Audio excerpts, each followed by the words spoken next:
Good morning, Riddesh.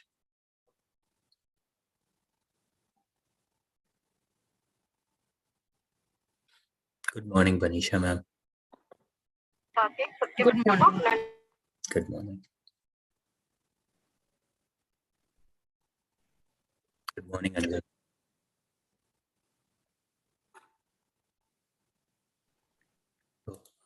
Good morning. Good morning. Am I audible? Can you hear me?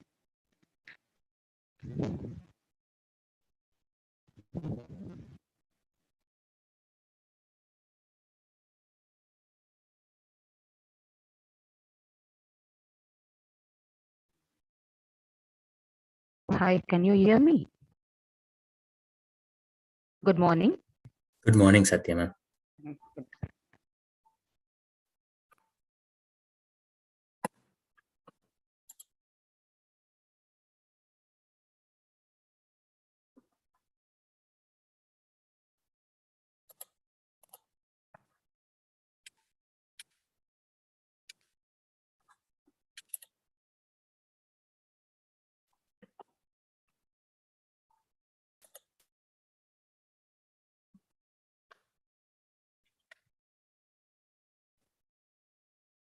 We'll wait for 7 to 8 more minutes and then we can get started.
Hey, good morning, everyone. Let's get started. We'll wait for the others to join. Um, Thank you all for joining this D2S session from Adhyaapan. I see a few people who we have met before. Thank you for joining again, and all the new people meeting us at this D2S session. Thank you so much for signing up and checking us out and how we teach and everything. So today's session, we are going to speak about climate change. And this is going to be a two-part series. And of course, today is going to be part one. Next Sunday is going to be part two. And when our speaker comes in, she will explain a brief about what you will be seeing today versus what you will be seeing next week. Ratika, next slide.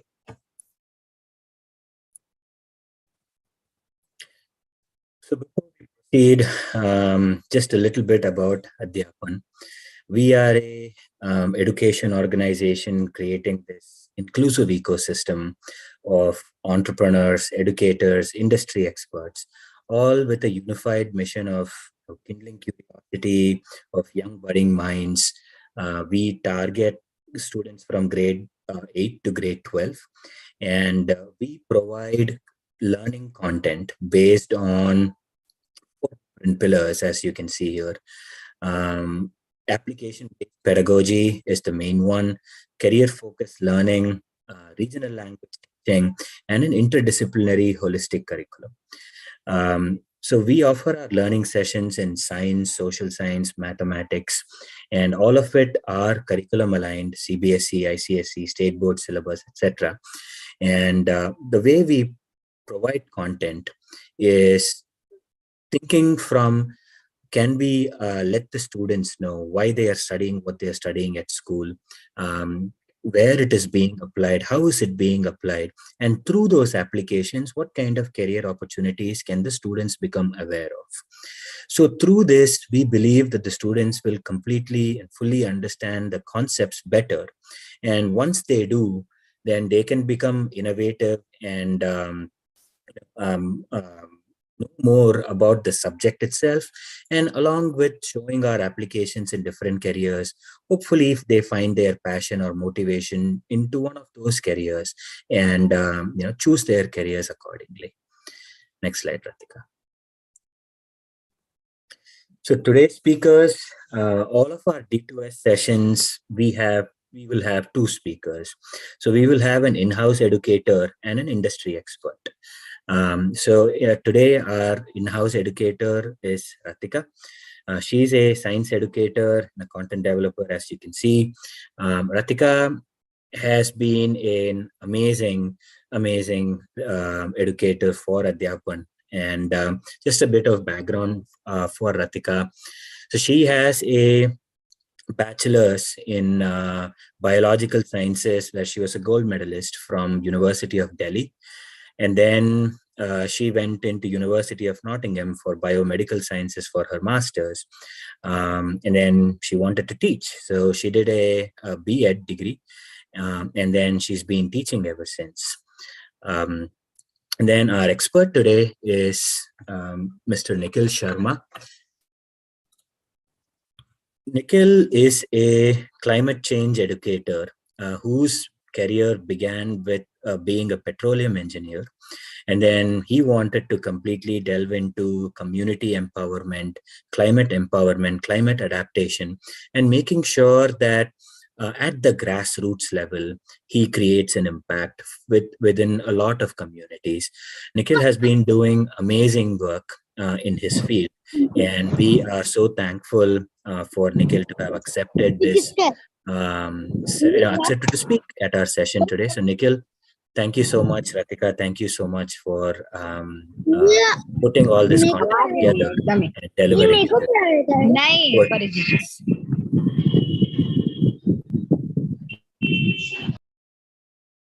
Thank you so much, Arjun, for such a warm welcome.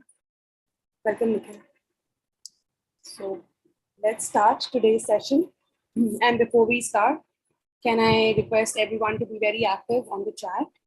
And there will be questions. There will be pretty interesting things that you'll be noticing. So I would love if you are very active there and respond when I ask.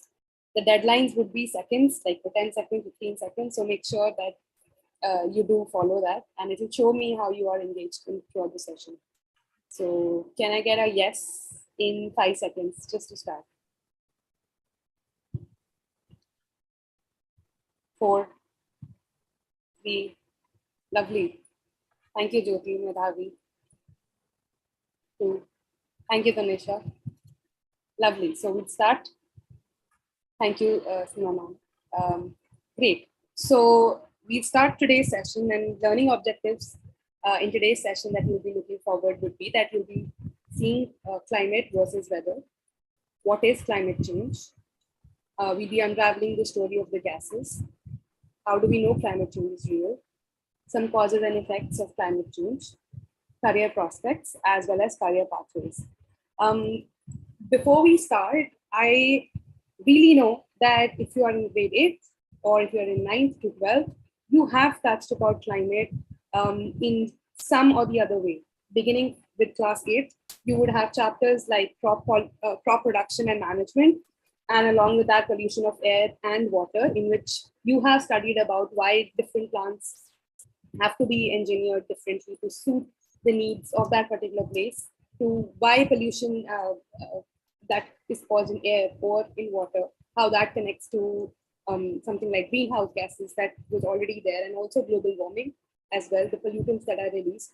If you were in grade 9th, then you would have also studied the same in improvement of food resources, why that is necessary right now, and also natural resources, in which how do we use fuels like fossil fuels like coal, petroleum, and also the other alternative sources. Also importantly, you also would have learned about role of atmosphere in climate change. In 10th, you would also have studied sources of energy, our environment, sustainable management practices. And in 11th, geography particularly, you have a great chapter, vast chapter rather, which is very in-depth to understand climate in terms of world climate and climate change. And in 12th, biology, you have environment issues and ecosystem that also connects why it's important that we have an integration between living organisms in living on the planet, as well as the gases that are present and how it impacts the living. So with this, I start today's session. Everyone, let me know in the next 5 seconds to 10 seconds, what do you think the picture depicts? And it's cute picture wherein the earth is masking something which we already know, the COVID times. Also holding something with the fire and the earth as a banner. And on the right side, you can see how the earth is being shown as a transformation to what it was, how it is today, and what it could be tomorrow. So what do you think comes to your mind when you see these pictures? What do you think the topic would be moving forward? Lovely. That is also one aspect that we are talking. Global warming is extremely important. It is definitely happening. So because of global warming, something is happening. What could be the bigger topic? It's a small segment of global warming leading to something. So how, last 5 seconds, how do you see global warming leading to changes? Pollution is again a factor. Lovely, Krishna Muraka. It's actually leading to climate change, and that's the bigger picture we'll be moving forward with. So lovely, and I absolutely adore the enthusiasm and excitement by everyone. Yes, Jyoti, it is one of the, we'll see about causes and effects. So ice caps are happening. That's one of the things as well. But before we delve into climate change, I want you to tell me, do you think the terms climate and weather are same or different? You get 10 seconds to tell me if you think they're same, just type it as same, or are they different? Let's understand how many of you know that climate and weather are the same terms, are they different? Different, okay. 2 people saying different. Thank you, Suhani. Jyoti, okay. What about the rest? We have so many people over here. They're different, okay. Lovely. Nobody says they're same. Different, okay. 5 more seconds. Anirudh, lovely. Abhipsa, thank you. Great. So you're absolutely right. Weather and climate are different topics, but they are connected in some manner. So you can see in this picture how weather and climate are a little different. So weather is nothing but when you measure some short-term state of the atmosphere over that particular moment, over that particular hour of the day or minute. So like it's raining. I asked Jyoti, how is the weather? So she'll say it's sunny or it's raining. So that particular moment, that's a very short-term state of that particular day or that particular hour. Whereas climate is a long-term pattern of weather. For example, I ask Abhipsa that what do you think is the climate of let's say Africa or a particular place? So that would be measured over the long period of time. Let's say every day, an average of every day till a month, then for year, and then all those years together added to bring to you what exactly would be the climate. How is it the weather? So because of the weather that is determined over a long period of time, it gives us what is climate. So it's an average weather over many years. So something that is great to know. So something that you already know, it's different, but do you, pardon me? So yeah, so climate is something that what you expect it to be something that you feel like. So you expect the climate to be like that, but weather is something that you get, is what you get. So what you expect climate to be, like it should be tropical, it should be temperate, but what you get is weather. So some examples or keywords that we use for the two terms linking to climate would be annual, something which happens always, records lows, records highs, or generally seasons, extreme weather events from the past. So these connotations or keywords are related to climate, whereas for weather, it will be forecast, sunny, recent, daily. So something which is right now, cloudy, foggy, and it stays for that particular day or minute or hour. So that's how they're two different, and lovely that you already know they are two different things. So what is climate change? Can I have your answers towards on the chat? What do you think is climate change then? We talked about climate, we talked about weather. What do you think is climate change? Change in climate, yes, but what is climate change? 10 seconds before I help you to understand. The clock is ticking. 8, 7, 6. Devanshi, lovely attempt. When weather is unconditional and there is a lot of pollution, I love the word unconditional. In what aspects? Change in the weather in a long period of time, that is climate. But because of climate change, what exactly, like what is climate change? Change in weather, yes. Change in weather over a long period of time, that is what climate is, and there's a change in that. So let's help you to understand over here. What do you think these two pictures are showing you? Is there any change that you can see? So you can see in 1985, so much like the area is covered with the ice. But when you compare that area into 2020, it showed this figure. So do you think this is, yes, this is climate change? This is because of climate change? Yes, you're absolutely right. Sorry, I'm so sorry. Yeah, so that is absolutely right. So climate change refers to long-term shifts, as you already have said, in particular two things, not only just weather pattern, but also shifts in temperature. That's why you can see the two images are justified.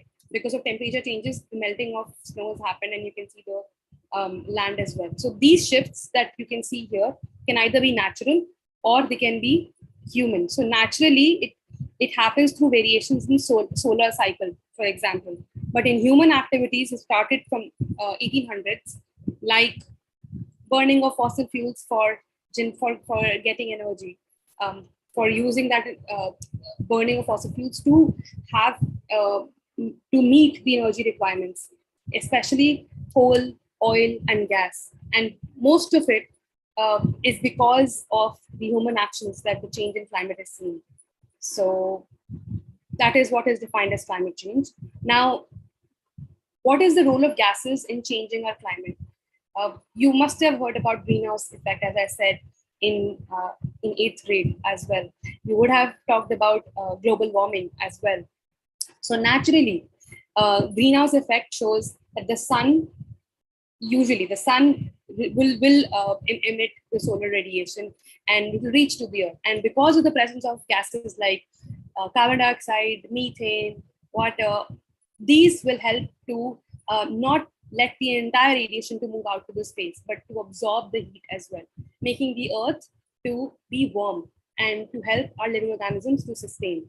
This is a natural greenhouse effect which happens to help the planet have the living organisms to live. But you can see in human enhanced greenhouse effect, what do you think the changes are? And do you think there are any changes? The sun is there, the solar radiation is also coming. There is some of the heat which is escaping too, but do you see any change that there is human enhanced greenhouse effect? Do you see any change in the second image? If there is a change, what is it?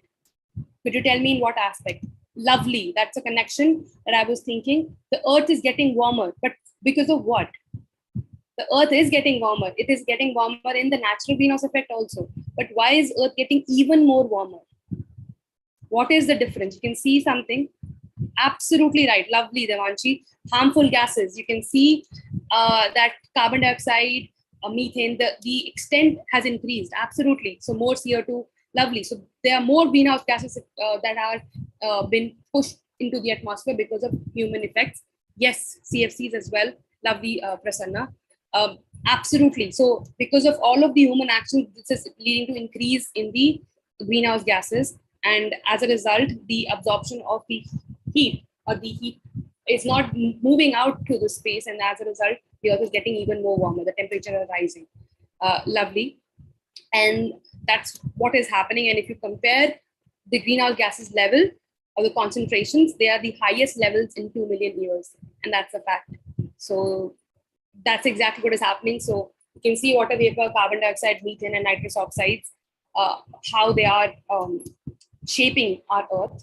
So with this, there comes also another important noting. We talked about fossil fuels getting burned, and as a result, what if anything is burnt? So there will be emissions which will be released, right? So over here, you can see that most of the emissions that happens around the globe, you can see there's so what do you see? Which are the countries that are emitting the most? Can you put it on the chat? And you have 10 seconds.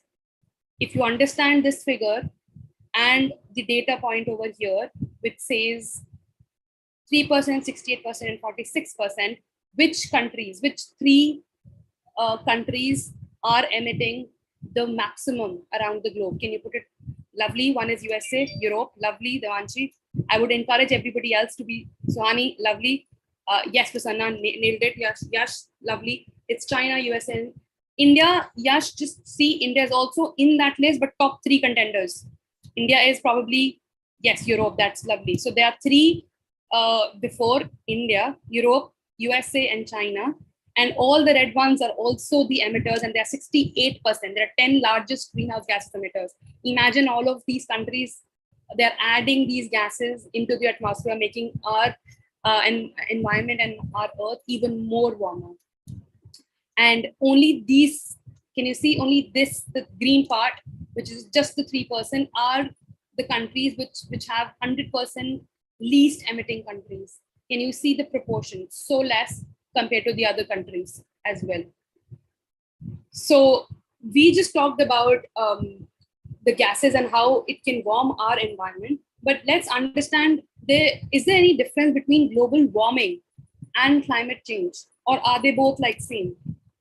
We talk about global warming and we talk about climate change. Do you think they're same? They're different. Okay, Devanshi, can you please put it on the chat how they're different? Like, what do you mean by global warming and what do you mean by climate? Can I request everyone to be muting themselves, please?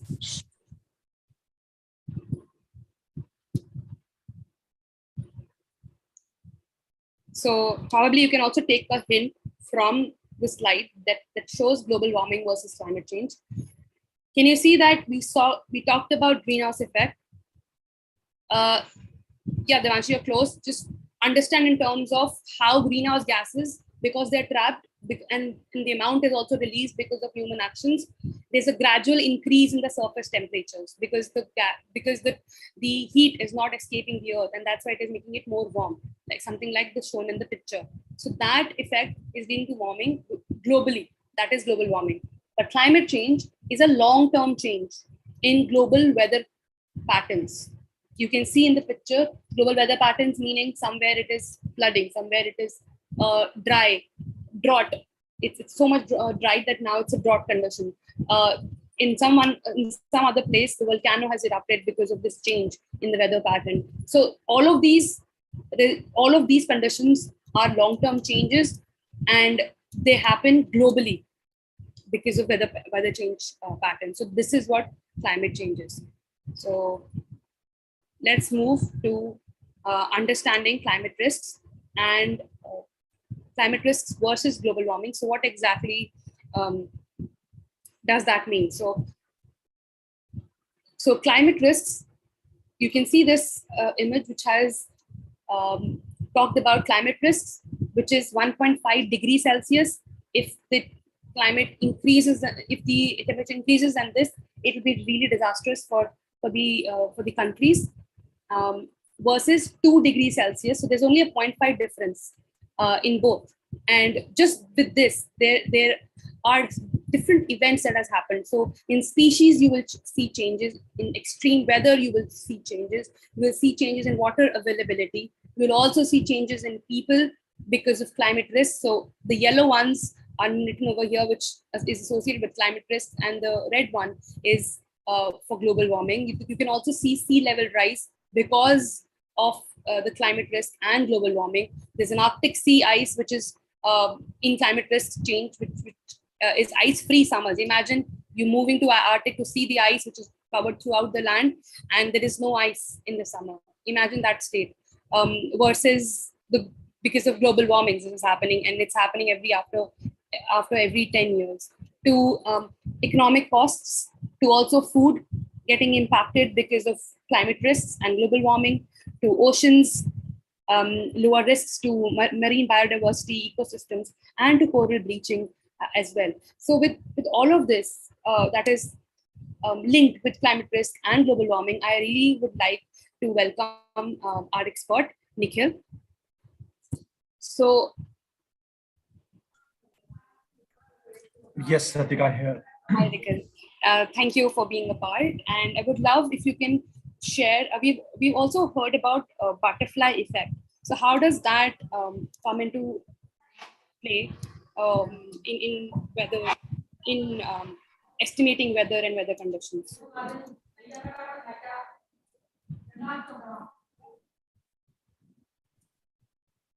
Ratika, I can't hear you. Can you be louder? Yeah, so I'm asking, we've also heard about butterfly effect in connection to weather conditions and predicting weather. Could you elaborate on that, what it is, and help us understand?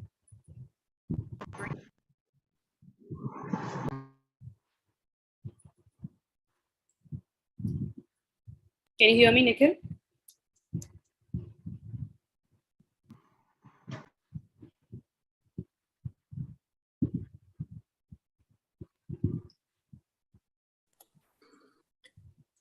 I think he may have had a network issue. I don't see him on the participant list anymore. No problem, no problem. So just to explain what is butterfly effect, something that I know, and I would love if he joins and can add more points. So butterfly effect is also called as chaos theory. So chaos meaning that nothing is in place, nothing is as the way you predict it to be, and there are smaller variations. So when you predict about weather, weather has many things to say that, okay, it will be raining tomorrow. You would have seen on the phone the weather forecast say for the entire week, and it would be sunny, it would be cloudy. So where do you get the data from? So Nikhil is back here. So Yeah. Nikhil, my question Sorry. was, yeah, no About the worries. butterfly effect. Okay, fine. So what happens when we see a butterfly flap actually? Okay, so when they flap, they fly actually, right? So what eventually happens, weather patterns, if you see some changes in weather or in the climate in one place, it will have an effect on the other place. Suppose if you have a lot of evaporation of water from the ocean, like in climate change, you see there will be a lot of heat, which a temperature rise on the oceans will happen. So that will lead to a lot of water evaporation in the ocean, and that will form a lot of clouds. Okay, now this effect is happening in the oceans, in the hydrosphere, right? But it will have effect on the land as well, because now what you see in Assam right now, a lot of floods coming in.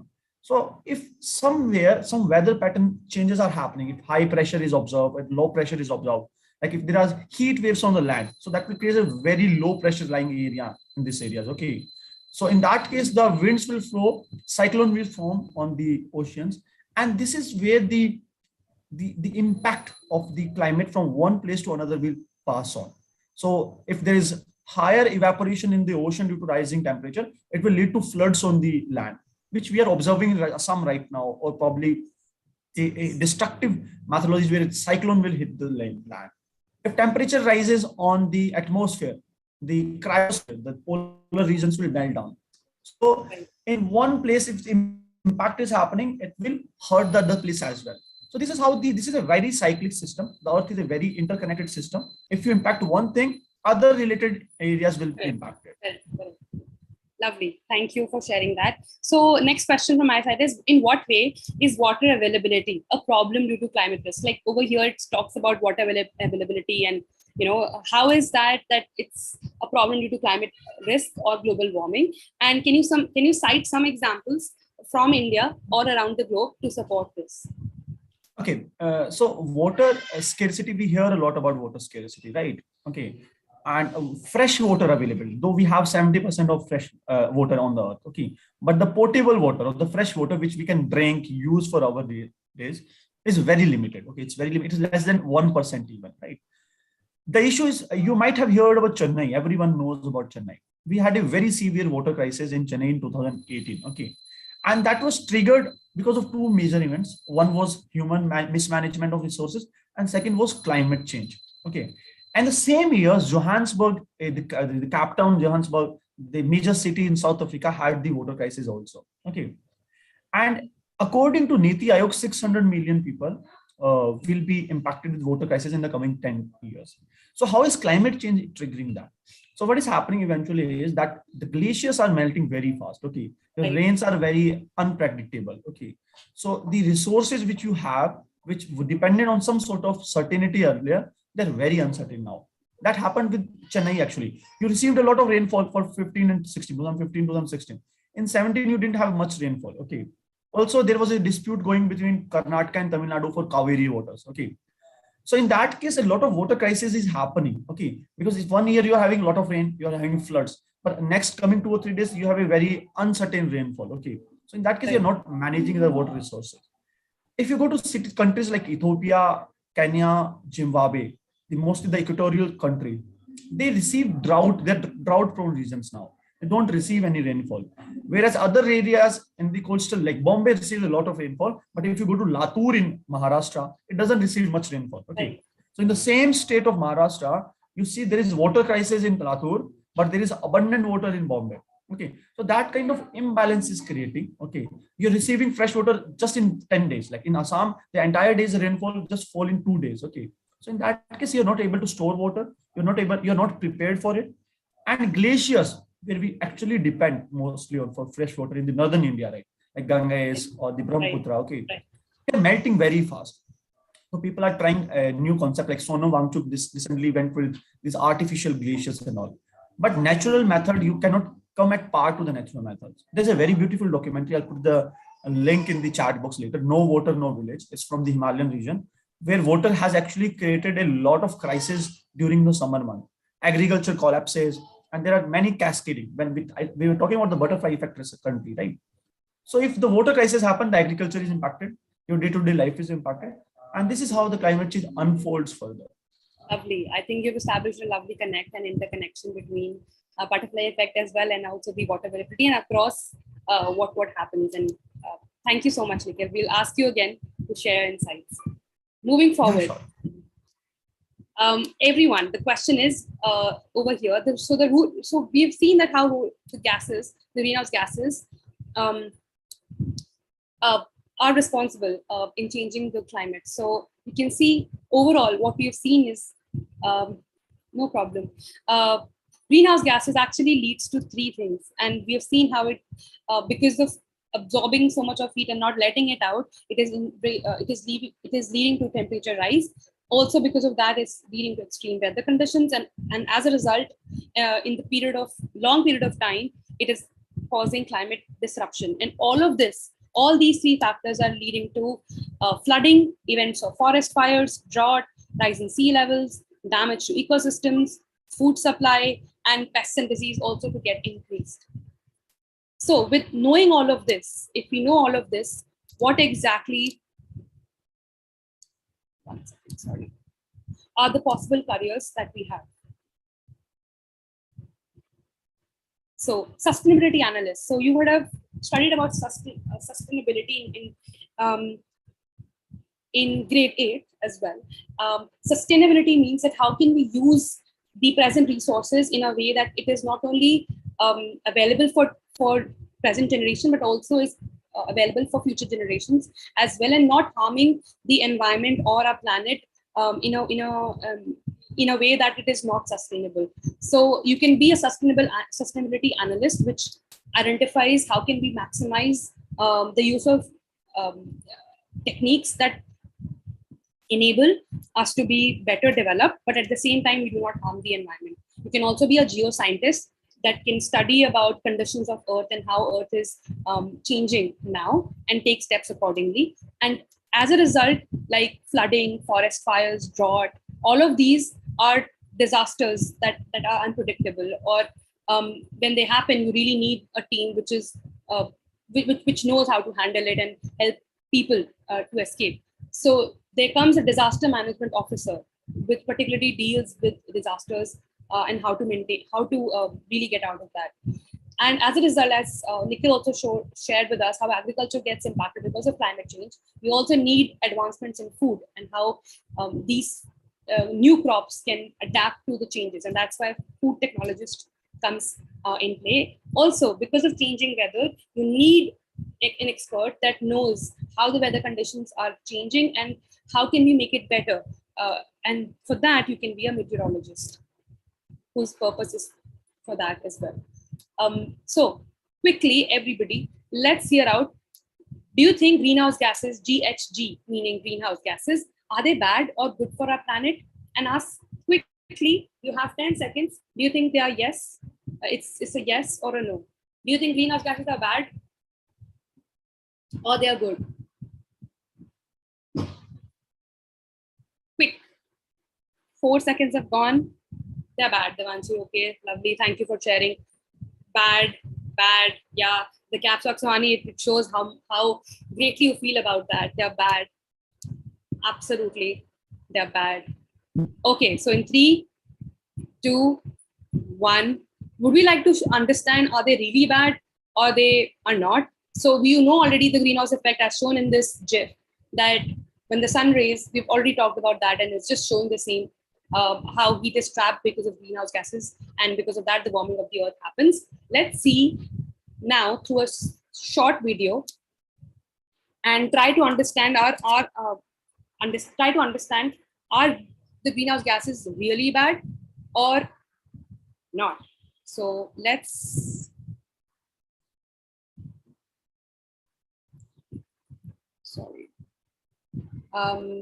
watch it. So we'll play now.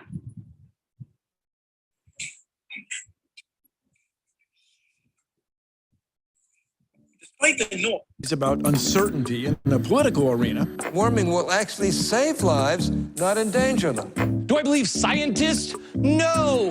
The fundamentals of climate change have been understood by scientists for decades. To start with, there are naturally occurring gases, such as carbon dioxide and methane in the Earth's atmosphere. In themselves, they aren't bad. In fact, we need them in limited quantities to keep our atmosphere at just the right temperature for life as we know it to exist on Earth. But if we produce an excess of these gases, as we have, the temperature rises, as it has. If you want, you can replicate this effect yourself in a simple lab experiment. Here's how. Take two identical bottles and set them side by side. Put a thermometer in each bottle and seal them. Then run a hose from a source of CO2 into one of the bottles. Shine two heat lamps of equal intensity at equal distance onto each one. Within minutes, you will see the temperature of the bottle with the carbon dioxide in it rising faster and higher. So what did you see here? So we tried to do an experiment to show that these gases definitely cause warming of the Earth. So there were two bottles like these, and there was a thermometer, there was the Earth model here, and in one they tried to pump carbon dioxide, and they saw that the temperature, and along with that, they also had same intensity of light as a source of heat to be shown from above. What happened? After some time, you actually saw that the temperature in one of the thermometers began to rise more. And that was the place where carbon dioxide was pumped in. So that shows that these gases have a role to play to make the warm climate. So to make basically the climate of a place warm, or our Earth warm. But do you think we don't need them? We don't need these gases? So what do you think now, based on what has been shown right now? Do you think greenhouse gases in general are bad, or do you think there's more to it? Please put it on the chat. What do you think now?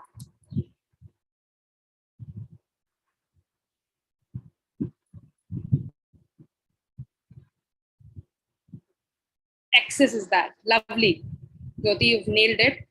Excess is bad, but if you have inappropriate amounts, then it's really beneficial for making our planet Earth the right amount of to have the right amount of warmth that is needed for life to be there. Lovely. So after watching this video and connecting with what greenhouse effect is and what role does greenhouse gases play in making our planet Earth warm, you can be environmental lawyer. So what is the role of environmental lawyer? So when we know that these greenhouse gases, the amount is too high, these lawyers can vouch and they can say that this is really bad to the environment, and they can prove their points. They can stand up for the environment for us, that we should curb our greenhouse gases emissions. The next one would be greenhouse gas and low carbon development consultant. So the role of this kind of a consultant would be how we can minimize our emissions. How can our emissions be low carbon in nature? And as a result, we do not add more greenhouse gases in the atmosphere, making our planet even more warm. So these two carriers, you can connect with greenhouse gases. So having said that, are you ready for a short quiz? In 2 seconds, yes or no? Let's see how much have you understood. Yes, no? Great, thank you. So let's play a short quiz. And can I have the link on the chat, please? And the link is already there. Please log into that link. Click on that link and write your name and then log in. I can see people joining in, and you can also see over here as and when you join. My page is loading. So there are 2 people who have joined, Devanshi, Suhani, lovely. Can I request other people as well to join? Yash, thank you. 3 people, lovely, 4. And I'm going to start in 5 seconds. 4, 6, nice one. 3. Abdul, thank you. Hitanshi, Tanisha, lovely. 8 people, that's great. 9, 10, lovely, a lovely speed. Starting in 3, 2, 1, and 0. So please note, Read the question before you answer. I can play tricks. So let's see if you can get a full score, and there will be a leaderboard as well. So let's start. And there'll be 20 seconds for you to get the question right and the format. First question. Dash is the gas responsible to trap the heat and make our planet warm.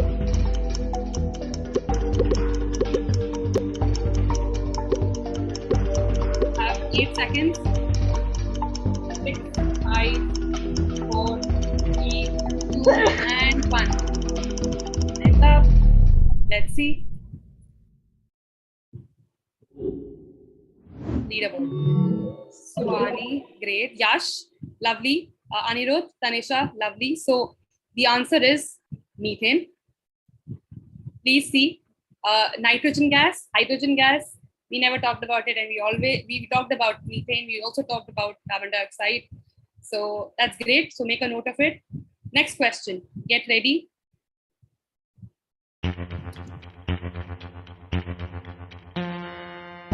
Okay, the question is, please state true or false. Climate change refers to short-term changes in temperature and weather patterns. Please read the question before you answer. It refers to the short-term changes in temperature and weather patterns. 3, 2, 1, and time is up. Let's see the leaderboard and as well the right answer. Anirudh, lovely. Yash, Medhavi, lovely. So let's see the right answer. Absolutely, it is false because I played with the trick. It's short-term changes. It's false. So that's correct. Next question. It's long-term, not short-term. On your screens now. Greenhouse gases in the atmosphere can lead to. Please read the question before you answer.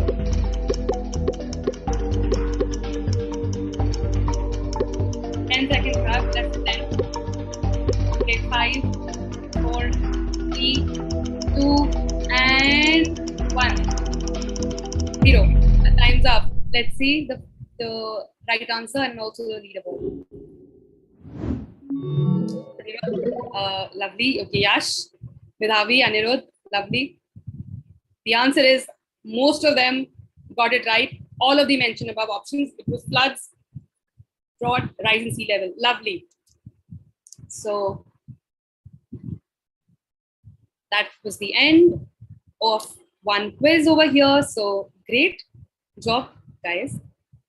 Next, let's move to an interesting thing now. There's a next question that I want you to get an answer by yourself. The question is climate change real? So I do not want myself to tell you that it is real or not. I want you to have a look on the data points that I will show you, some images, some videos that will show you the reality. And these videos are from NASA, so the authenticity of these videos are pretty good. So let's see to answer, is climate change real? And you will answer after you have seen all of those. What do you think is your stance? So I'm providing with you the resources, and let's see what it is. So the first image you can see over here on your screens, it talks about floods in Iran. Before, that is in December 14, 2021, the place looked like this.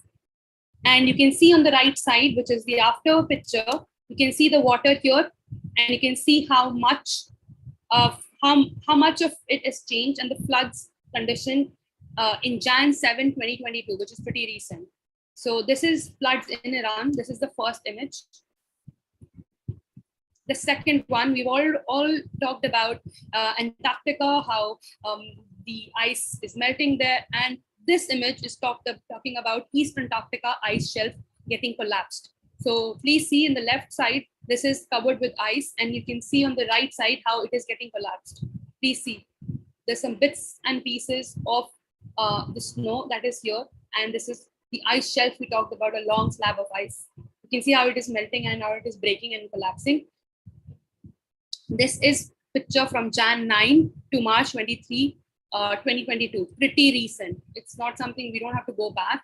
Also, so it's pretty recent here. Next one, sorry, This one, we also talked about, if you remember, I talked about how changes in volcanic eruptions also is one of the effects of climate change. So you can see over here, this volcano on the left side, it is a volcano which is in, it's a Chilean volcano. And the snow cap that you can see over here it was there in 2018. But when we saw that and what is the condition of the same in 2022, Jan 8, you can see where's the ice gone. And you can imagine how the ice, where the ice would have gone, it would have melted, and you know the reasons why. Moving on to another one, you can see China. You can see northeastern China on the left side. You can see that it's just follow this route of my cursor. You can see that it is just brown, right? It's not, no water isn't there. But when you see the same place over here, you can see it's filled with water. So this is what flooding looks like in northeastern China, and this was seen over a period of 1 year. It happened November 1, 2019, and when you saw after that in October 25, 2020, this was the image. So you can see how it has changed.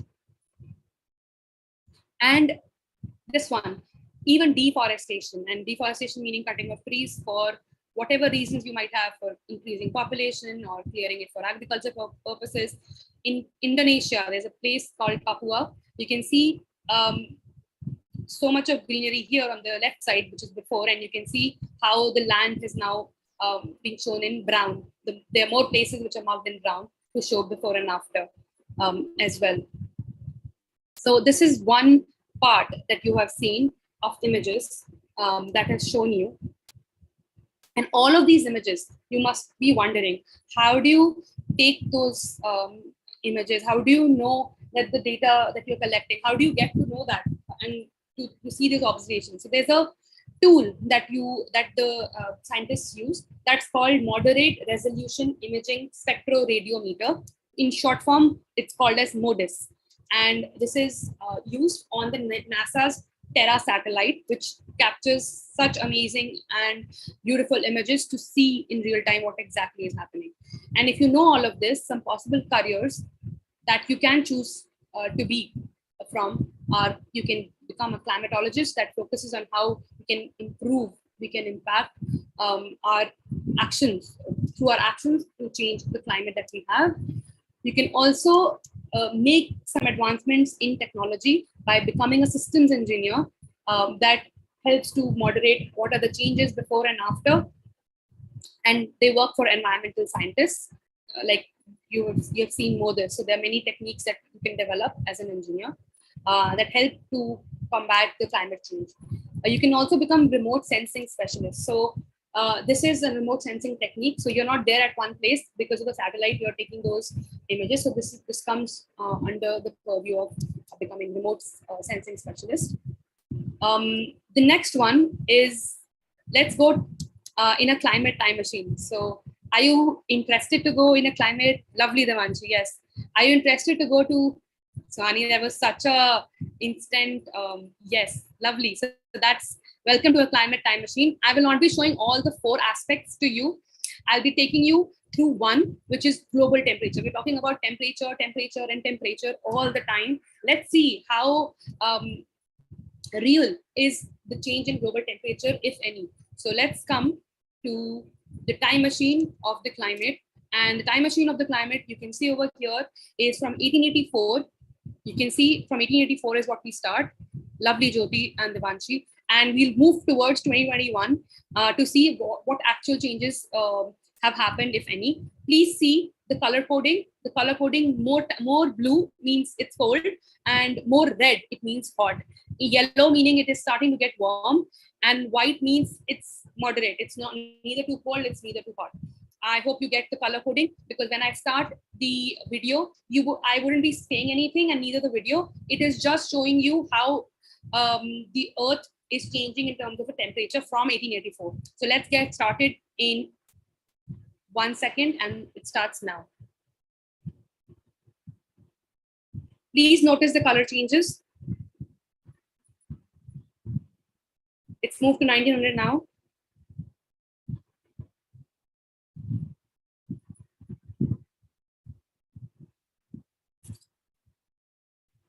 It's now moved to 1924.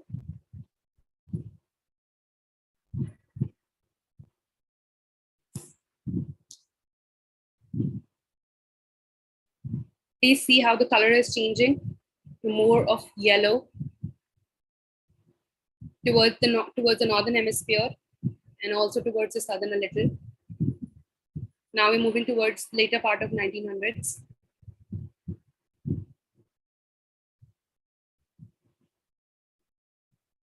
Please see how it is getting even more yellow, and there's a tinge of orange which has been shown now. And please see how the entire planet in 2007, 8, 9, there's also now reddish tinge which is coming on the northern hemisphere. And that's exact picture taken till 2021. Can you share what exactly did you see? Do you see there's a temperature change? Like a slight change in temperature over these many years? Thank you, Yash. It's very sad. Yes, Sohani. Thank you for being so prompt in, yes, Devanshi, thank you for being so prompt in answering it. So one question from my side, do you think is climate change real? Thank you, Danisha. It is real. I never told you about my views. I just gave you the data, and you are, thank you, Prasanna, for saying it in bolds. It is for real.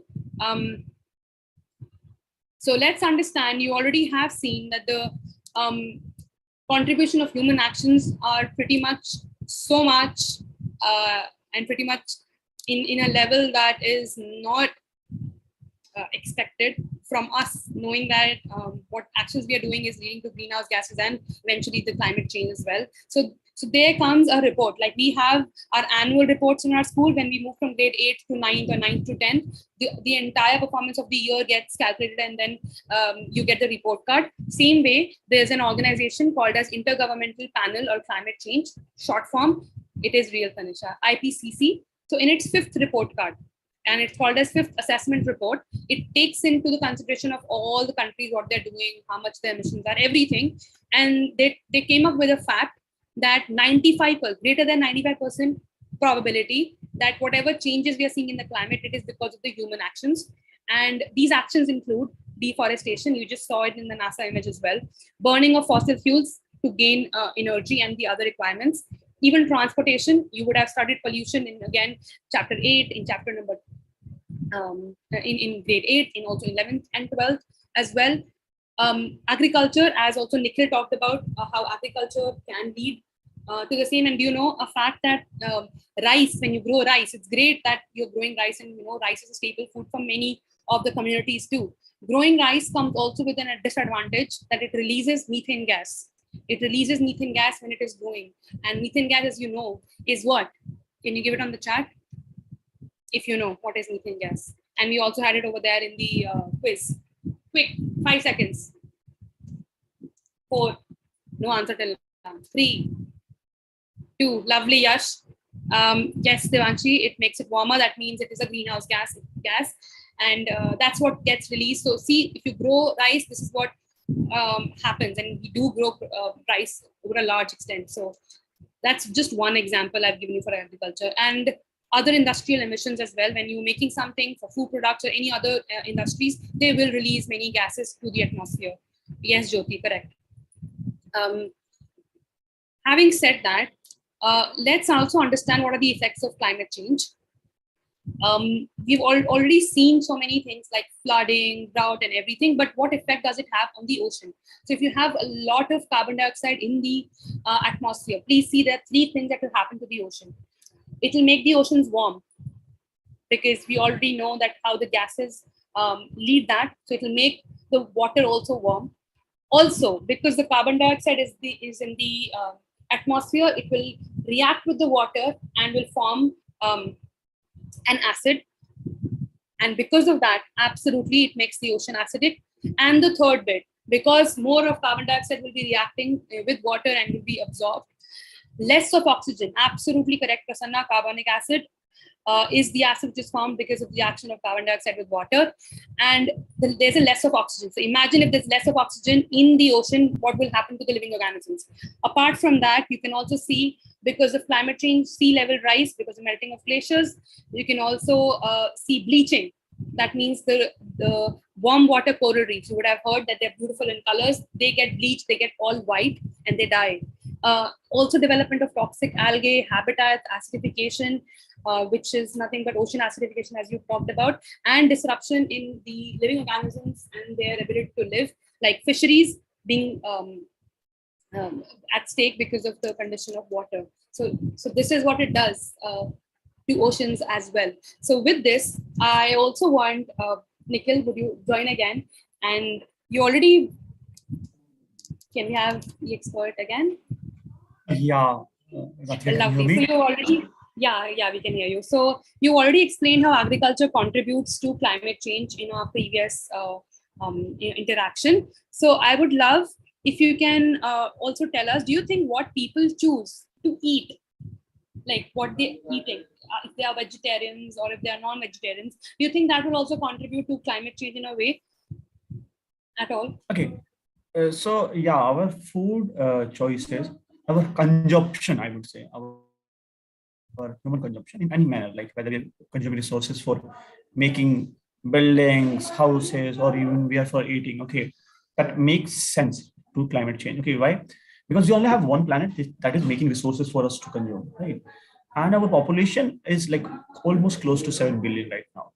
So we consume a lot of food. Okay, and if you see the data in the past 5 to 7 decades, the major reason for deforestation across the globe is food only. So you clearing those forests in Sumatra or Malaysia, where you might have seen those orangutans crying out, those very sympathizing videos which come across about deforestation. That is mostly done for palm oils. Okay, where you guys use shampoo and all, right? Every other item we use these days, food items, that uses palm oil, and for that we do a lot of deforestation. India depends on palm oil, right? So you use palm oil in our own consumption, and that is leading to deforestation somewhere. Second major thing is, like, if you go to the European or the American markets, where people consume a lot of beef, a lot of meat and all, the diets consume a lot of meat. Okay, so for meat production, you need a lot of pasture lands. You need big cow sheds and all. Most of us live in cities. We haven't seen how cows. India has one of the largest population of cows. Okay, almost close to 3 crores or 4 crores. Okay, so to feed them is also, you need resources. You need food for them. You need water for them. Okay, and animals consume a lot of resources. And these animals, because if you've seen this, most of these cattle, they do cutting. They eat the food very fast, and then they bring it out. And you have seen this cow doing like when they're sitting around, right? Yeah. So what happens is, a lot of manure which they gave out, it releases a lot of methane. So livestock industry releases a large amount of methane. There was a report in 2007 from UN, the shadows of livestock. So almost 8% of the carbon emission or methane emission across the globe come from the livestock industry. And these are huge populations, I tell you. Okay. So your food choices, if you have a vegetarian diet where you basically depend on the food market, that also has impact, but it has a lesser impact. Okay. If you go for a non-vegetarian diet, like probably you go for beef and all, okay, or you go for ocean diets, okay, there the consumption leads to more collapse of the ecosystem. Why? Because in 1 acre of land, you have read this concept probably in 6th and 7th, 1% of energy transfer. So how much energy comes from sun? Only that 1% is used by the plants to make food. Okay, out of that 1% which plants uses, the another 1% of that energy only, it reaches out to the fruits, seeds of the plant. Okay, so suppose if 100 units is coming from sun, 1 is taken by the plants. Of that 0.1% is taken by the fruits and all. So when you consume that 0.1%, 0.001% goes to your body. That comes into your mass, your fat and all. Okay, so for a cow, if you take 1 acre of land, you will be able to feed at least 250 people with potatoes and those things. Okay, but if you use that one acre of land for making cow food and all, then you will be only able to raise 2 or 3 cows that will feed another 20-30 people.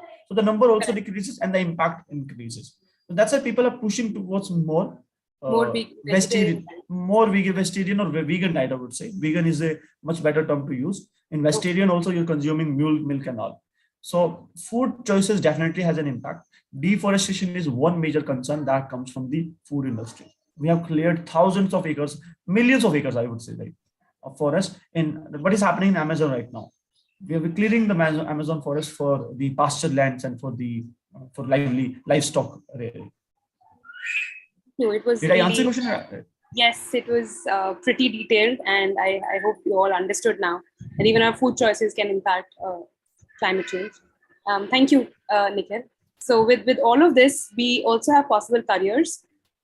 So knowing this, we can also become a sustainability and climate change consultant. So we can merge the two things, two concepts of being sustainable and you're passionate about climate change together to work as a consultant. You can become an ecologist that deals with how ecology functions, the interaction of living and non-living.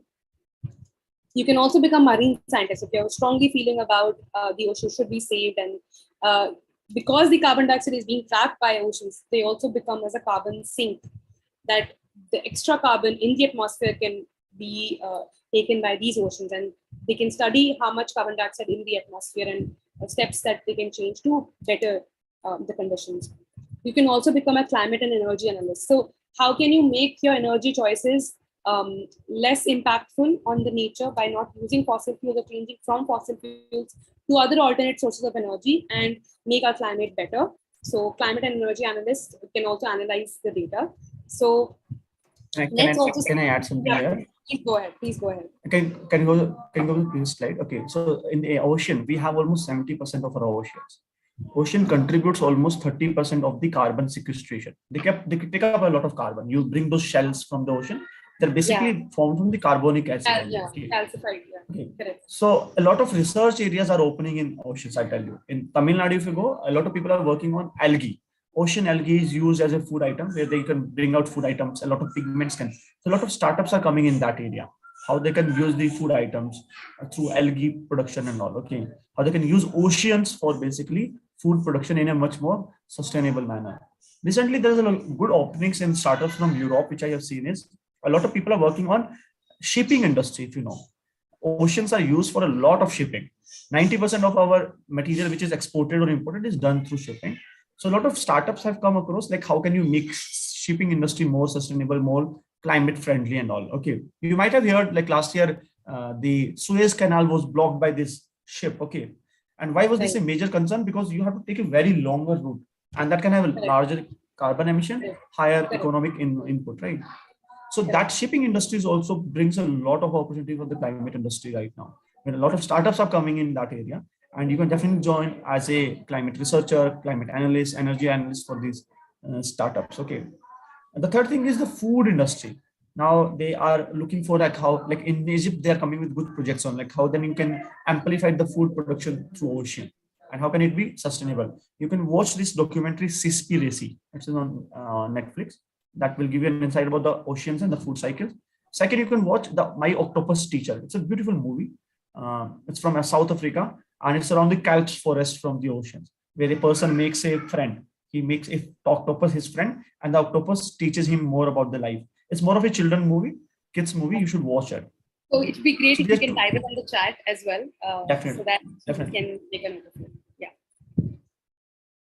Thank you so much, Nikhil, for sharing such detailed insights around the globe as well. With this, we also would like to see some effects in India's context, something that you would have known. So this is pretty recent. You can see that we have felt heat, especially people who are living in Delhi, and they would have strongly felt that heat wave. Heat wave is a condition in which the maximum temperatures are heightened, especially in the north western parts of India, and as a result, there can be many health hazards as well because of heat wave. The second one you can see over here, before and after. So there's a lake called Lonar Lake in India. It has changed color. You can see from green to red, stark difference. So this has happened because of evaporation of water that has happened in the after case, and as a result, there are many salts which get stayed behind. You must have done an experiment in even school where you evaporate, dissolve, like you dissolve salt in water and then water gets evaporated and salt gets collected. So the same way, there are many dissolved salts which are left behind after the evaporation because of so much of heat. And as a result, there are some microorganisms that love to thrive in the areas where there's much salt. So that's why the color has changed to red over here. And the last one is also something which is pretty recent, and it is published in 24th May 2022. Climate change made heat waves in India, and 30 times more likely it's to sustain, and it's also something which we can expect it in the near future as well. So you can see how agriculture, India's mango harvest is devastated because of heat wave. You can also see changes in lake and also something in respect to heat waves in India being more likely. So having seen all of this, let's have, thank you Nikhil for sharing those two things. Let's play another quiz. Are you ready? Are you with me? Oh, it's taking a little time. Yes, no, maybe. Are you with me? 5 seconds. Yes, Devanshi. Thank you. Yes. All right. Great. So the quiz link is on your chat. Please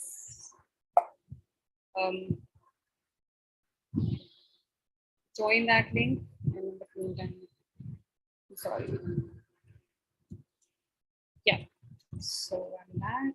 I'll refresh quickly and we'll start the quiz in 5 seconds. 4, 3, 2,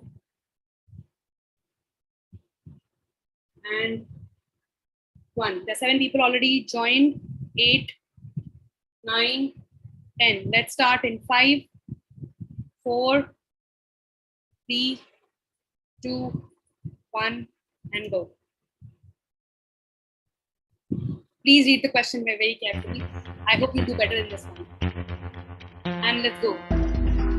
Please see the question. Greenhouse gases like carbon dioxide affects ocean by 10 seconds.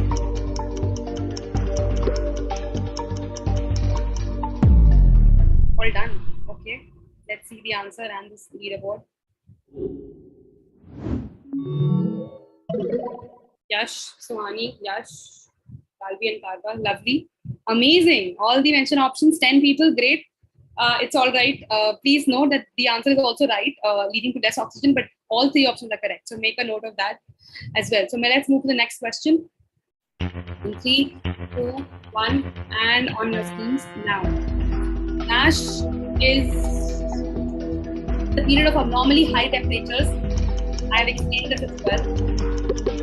More than the normal maximum temperature that occurs during the summer season in the northwestern parts of India.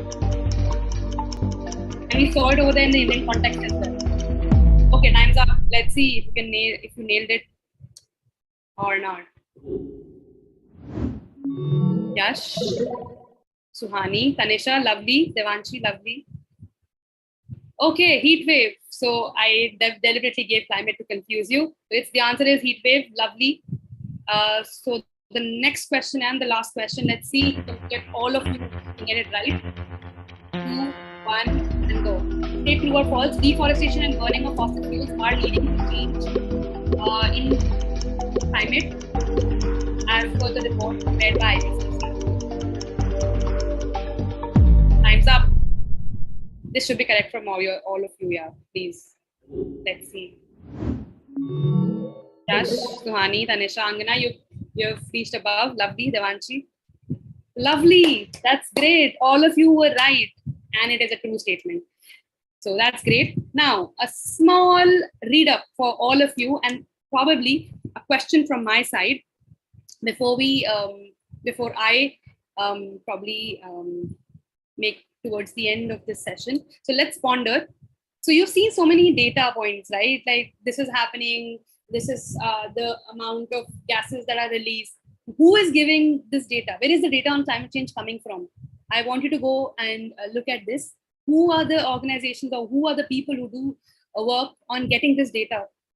Who is monitoring India's weather and condition of climate change? How do they get that data?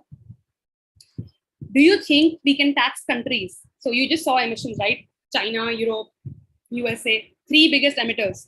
So do you think we can tax these people that, hey, you are releasing so many greenhouse gases, so you should be taxed because you're releasing it more than others? Do you think that is possible? Do you think we can make infrastructures like buildings, gardens that can absorb excess carbon dioxide present in the atmosphere? Some of the questions for you to think. Let's see if we can find out something about this. So some new terms that you would have read: sustainability, climate change, IPCC, heat wave, emissions, greenhouse effect, weather, climate. And the learning summary that probably you have now noticed is because of human actions purely, like burning of fossil fuels, deforestation, agriculture, it's leading to greenhouse gases in the atmosphere to be released, leading to global warming. And as a result, the changes in temperature around the world, leading to changes in weather and climate, causing levels of sea to rise, ocean acidification, melting of glaciers, drought, flooding, increased or no rainfall, damage to ecosystems, food supply, etc. And finally, we also read some examples in Indian context and also global to support that climate change is real, and all of you agreed now. So, and summary of career prospects that we talked about, and all of them is what you can become and something that you wish to or enlightened to, you can go ahead and see. So let's hear out now from our expert, Nikhil. How can we become something like him, as so climate driven and so much of knowledge about what is happening around the globe? So Nikhil, over to you. Okay, so Ratika, do you have to talk about the entire grades, or should I break it down from the starting? We have broken down into different career pathways for science, commerce, and as you would have thought. And this is flow is science, commerce, and okay, fine. Okay. Hello, everyone. So everyone is entering into different streams after your 10th, right? So probably we have three breakdowns: science, commerce, and arts. So, okay, science is mostly where you take mathematics, biology, zoology, okay, chemistry, and all those things. And there are different career pathways after your science career. Okay, if you take commerce and arts, there are different stream and your subject areas, which depends. On a very honest note, environmental and climate space is more of a skilled based industry. Okay, so you have, suppose if you have research skills, you can fit into. Okay, me being a petroleum engineer, I didn't study environmental sciences. I did study a part of climate change during my petroleum engineering as an engineer, and after that I worked in the petroleum industry. And then I transitioned back into the climate space later on. I gained more and more skills. I did a couple of programs and a couple of fellowships along with, and then I am finally established into the industry. So don't feel that this is the hard and fast rule for taking a career in the climate space, but this is what is suggested considering the current reality where a lot of jobs and opportunities are coming up.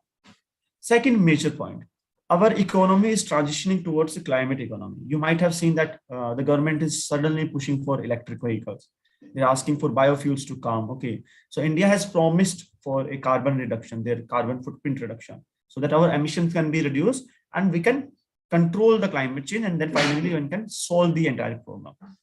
So coming on to the every aspect of how the industry is evolving, how the opportunities are coming, let's start with the science here. Okay, so when you take science, you can have two options. Either you can go for the medical part and the non-medical part. Okay, show me a thumbs up if you understand it. If you don't, let me just show me a thumbs down. Okay, if you have a question, please raise your hand. We'll be happy to take your question up. Okay, so if you take science, you can either go to the medical part and the non-medical part. So if in the medical part, if you go to the biology and the zoology part, you will further read more about the biological sciences, zoological sciences in your bachelor's, BSc. You mostly have BSc. Or you can also go for the medical part, okay, where you can go an MBBS for the humans part or the veterinary part. Okay, so as a veterinary MBBS, you can work with the forest department, which generally have openings for MBBS, okay, veterinary doctors. And you can also work in the villages and the rural countryside where a lot of livestock is being reared. Okay, so that's one opening for the medical.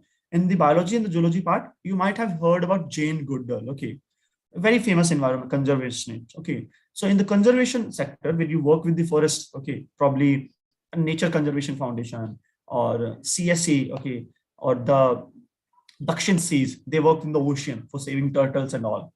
The Turtle Conservancy, the Worldwide Fund, WWF, that Pandawala logo you have seen. Okay, so these organization which works in the conservation, which you see mostly on National Geographic or Discovery Channel, people go to the forest area, they find out. So these opportunities open in the medical industry, fine. And the non-medical part, you can further go into data analytics. Okay, you can go into atmospheric sciences. Like suppose if you take physics as your bachelor's, okay, so you can further go into environmental studies, atmospheric sciences, meteorology, okay, data analytics. Okay, a lot of data is analyzed into climate change. You were seeing a lot of data from Didi, Ratika Didi. She was sharing a lot of data, like how carbon dioxide is increasing, how the temperature is increasing. So all of this is actually recorded into the satellites, and then they use this data models where data analytics plays a role. Okay, aerospace engineering sometimes comes into a picture where you have to either work with, so a nice NASA does a very good work in climate space in bringing the information to you. Okay, so you can work in all this department if you take a career in the science field. Entrepreneurship is definitely going to be one space. Okay, climate engineering and remote sensing is the opening areas. There is a master into climate change in different colleges. TIRI is one college, okay, which is based out in Delhi. They have a master's in climate change. Tata Institute of Social Sciences in Bombay is very famous college. They also have masters in climate change. These are few universities from India. IISc is one of the famous universities in research areas. IITs, you know about the technological side. IISm Dhanbad, IIT Dhanbad has a bachelor's in environmental sciences. Okay, and you can do a master's also, and then you can work with the science aspects of that. So you can design technical solution, innovation, startups and all. Okay, there are a couple of other like that. You can also go for sustainability management in IIM Lucknow. Even if you, whatever stream you choose, you can definitely go for a MBA in sustainability management from IIM Lucknow, where also you can further go with this. So even if you take science, you do BTech, bachelor's in technology, you can go for an MBA in sustainability management. There are good options outside India as well that you can explore personally. Can you move to the next slide, Ratika? Now comes to the commerce group. So with commerce, we mostly relate to subjects like accountancy or finance, economics and all. Okay. And after you choose commerce, you can go for a BA, BCom, BBA, BSc, all of this. Okay. BSc in particular subject you have chosen for. Okay. Then you can do a MA, MCode, MBA, MSc. Okay. And the PhD. You can stop your cycle wherever you want. Suppose if you do an undergraduate in BA, BCom, BA, BBA, okay, you could probably go for a fellowship into climate policy, or you can go for a small master's in climate policy. So that options are definitely open. Okay. If you take economics opens a lot of doors for you in the climate space, because we are transitioning the entire economic system right now. So a lot of companies are hiring you up, a lot of consultancy firms are hiring you, like Bain, McKinsey, BCG. These are working with partnership with the government. Okay. So climate conscious economics is one very key area for you. Okay. If you go to the finance part, climate finance is a very new area, because all this transition, all these changes, everything, every innovation you do, you need finance. You see a lot of startups are raising money and all. So you need someone who can support you in that climate finance decision making. So climate finance is one key area. Statistics is the data game. In statistics, you actually analyze the different models and all. You analyze a lot of data. And if you go into marketing, you can go for sustainable marketing, green marketing, a lot of business. Okay. You might have seen Zomato. Most of you have used Zomato. Okay. Currently, they're using that climate conscious delivery. Okay. Where the guy on cycling is coming to deliver food. Okay. So that was probably designed by some guy, green marketing person. Business administration is definitely you can get into startup and administrate their businesses. Climate and carbon tax is another industry that's opening up. You can do a lot of startups. A lot of startups are coming into sustainability and climate change. That is a key area that you can explore after your undergraduate and master's. If you take an MBA, you can definitely get into sustainable consultancy. Even if you take science, arts, or maths or commerce, you can get into MBAs even after all of these three.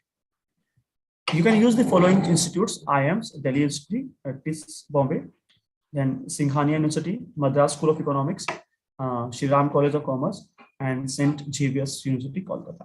There's a very famous college in Kolkata on statistics, Indian Institute of Statistics, very famous. Hard to crack, but it's good. It's a good option for you. Okay. Guys, if you have any doubt, please put in the chat box. If you feel that I'm just running too fast, You can also ask me to stop, and I can. And it would be better if you put question out to me. Okay. In that case, we will be able to engage better manner. Okay. The last but not the least, the arts and humanities group.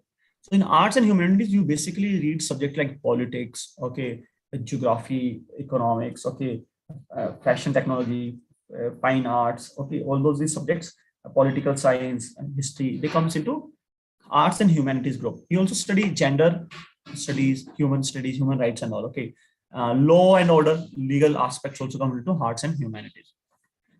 So you have options for your undergrad into BA and BPhil. After your undergrad, you will definitely pick up research areas. There are good research opportunities in the climate space, whether you take geography, history, and there are particular schools. If you go to Oxford, they have a school of geography and earth sciences. If you go to my university, they have a school of earth sciences and geography. If you go to IIT Delhi, they have a school of atmospheric sciences.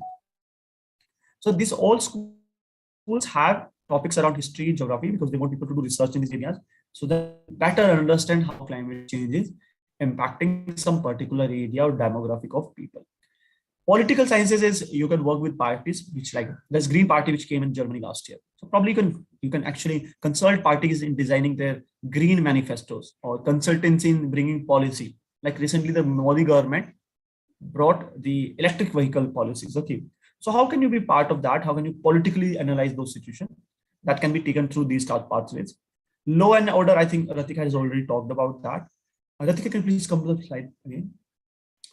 And then there is public policy. Climate policy is one big area opening up. You have human rights. People who are affected by climate change, they want someone to fight for them. Right? So, okay, so you can raise that. Sustainable fashion and technology is one key area that is opening up. Public administration, mass media. So you see a lot of journalists working in the climate space, writing stories, blogs, and all those media handles. A lot of startups are coming into climate communication. So that is the area opening after mass media. Entrepreneurship is open for all three streams. If an innovative idea to solve the climate crisis, go for entrepreneurship. Try your luck out there. Work efficiently, do an entrepreneurship program or 6 months fellowship somewhere. There are good opportunities in fellowship these days. I can name few, like the ACT fellowship is right now from Bangalore opening up. Earth Green fellowship is from Bangalore itself, right? Then there is Humboldt Climate Fellowship in Germany. So these are good options. And here are some institutes to choose from. The IITs, Delhi universities are two big names. TIS Bombay is very famous for social studies, humanities and all. It is run by Tata Institute. And then there is NIFT, there is National Law Universities, there is Angara Universities, then Annamala Universities. So these are good options. If you're concerned that according to your area where you're staying, how can we avail? You can reach out to us anytime. You can put any doubt in the chat box. I will be happy to answer. But let me be very clear to you, you can choose your climate journey anytime. You just have to skill yourself. Whatever graduation you're coming from, make sure that your skills and your interest, your passion is aligned, and you can use those skills to solve the climate problem. You can add on to the transition which we are having in the climate industry right now. Pratika, that's all, or do we have more slides to go? Yeah, that's all. And thank you so much for That was yeah. So some organizations that you just named, and we just have added all of those in one slide that they can work. Can I more here? Okay, so guys, there are a lot of opportunities happening in climate space. 11 is a very limited number which we have opened. You'll see a lot of startup incubations are coming up in India. In every college, there is an incubation center right now. In every IITs, every NITs, okay, you can always walk there. There are good startups in the data space coming up on climate change. You can always work there. Social sector has good opportunities. There's like Farmers for Forest is one organization which works in Maharashtra. Then they have mentioned United Nations, WWF. These are very big names. I can tell you about NCF, Nature Conservation Foundation, or Dakshin Seas, or the Sampurna organization in Bangalore. Okay, and in Delhi also, CE, Central for Environmental Education and all. There are good non-profit organizations as well which are working in the space, and there are for-profit organizations which are working. Environment and climate change is very important for everyone's survival. And there are many animal and then many welfare trusts also, like the People Farm in Himachal, or probably some organization working with elephants. Suppose if you love elephants, there are organizations working specifically for elephants. If you love working with rhinos, the Rhino Corps is one organization working in Kaziranga. So you can actually spend your time with these animals. If you love them, you can work them. I won't say that they pay you like millions of dollars, but they pay you a good amount in terms of survival, in terms of skill development, and also following your own passion. Okay, so that this could be some potential areas you can explore. Thank you, Nikhil. I think it was really informative, and I'm sure that students have got engaged what path they can take post their 12th grade. And thank you so much for your time. And that's all from us, students. Thank you, Ratika. Thank you, Nikhil, for a wonderful and informative session for all of us. Students, if you have any questions, I know it has overshot by a little bit, but if you have any questions, do let us know, or put it on the chat box, or if you want to unmute yourself and ask. Let's have a few minutes of question and answer session before we wind this one up.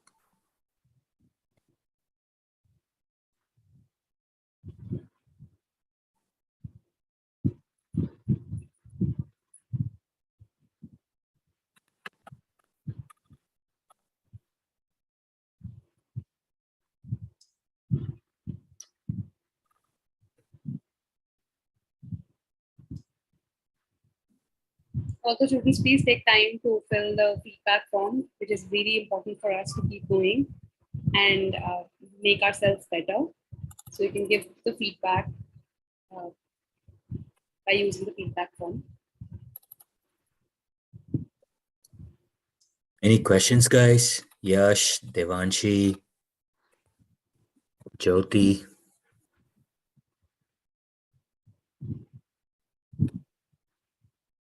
Tanisha, Suhani, any questions?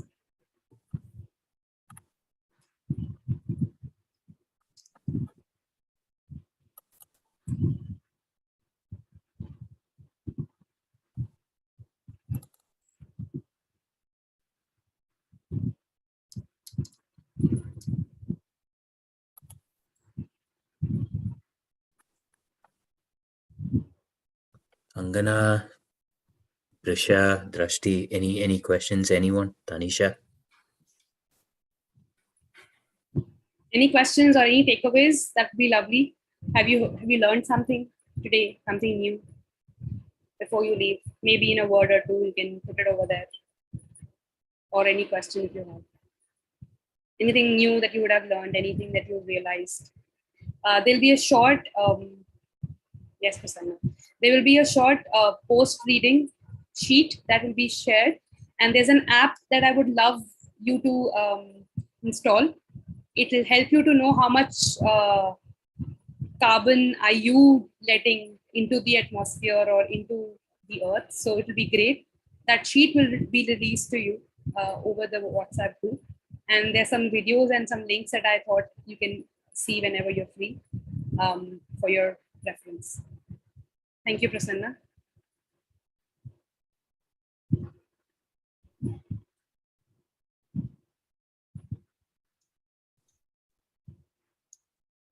And Ratika, would you want to give probably a 2-3 line brief of what they will be looking at next week?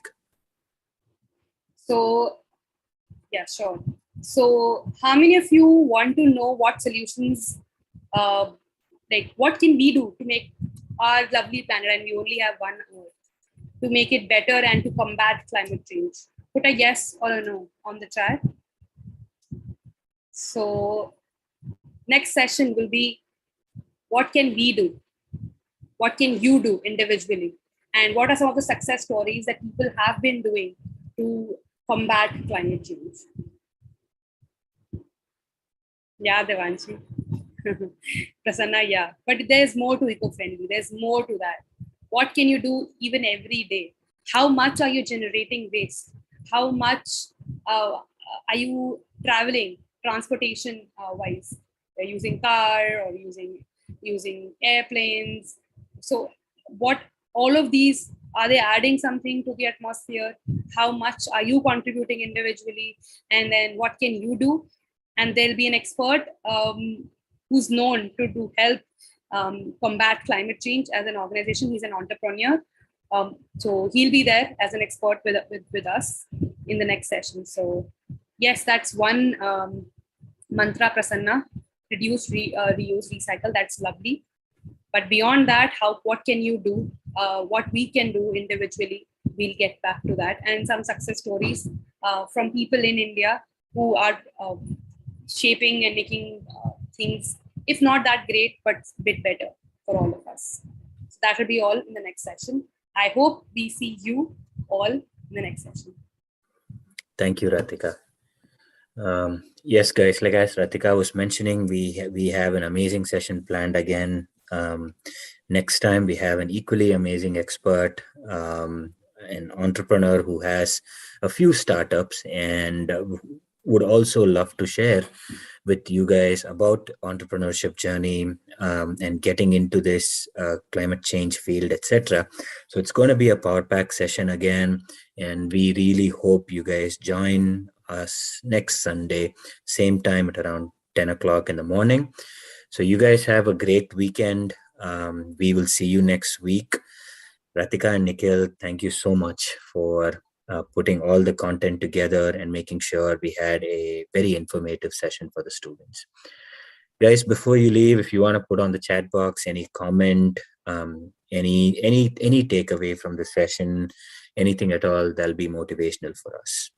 Yeah. Tanisha, Jyoti, anything? Abdul, How did you like it? Did you like it? Yash, Suhani, even a word can work. Devanshi, Maheshwari, Yash. Thank you, Devanshi. That was really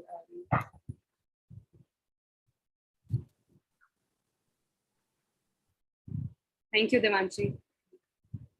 I'm also looking forward to meeting you in the next session next week. Thank you, Devanshi. Thank you, Yash.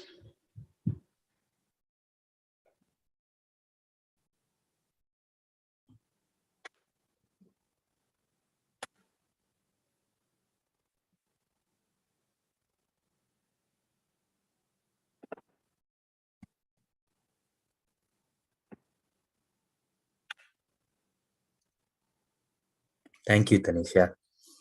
Looking forward to meeting you again next week. Thank you so much, Tanisha. And you were amazing, like so good with me throughout. See you. Bye.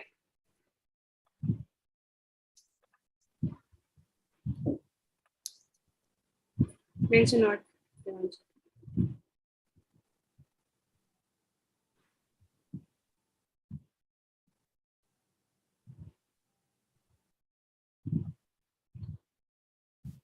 Anisha, ma'am. That's really nice. If we can help you to clear your aim and to get through this, that's lovely. Thank you, Prasanna. It's a very, very important area of focus that I'm glad you found this session informative on where you want to go.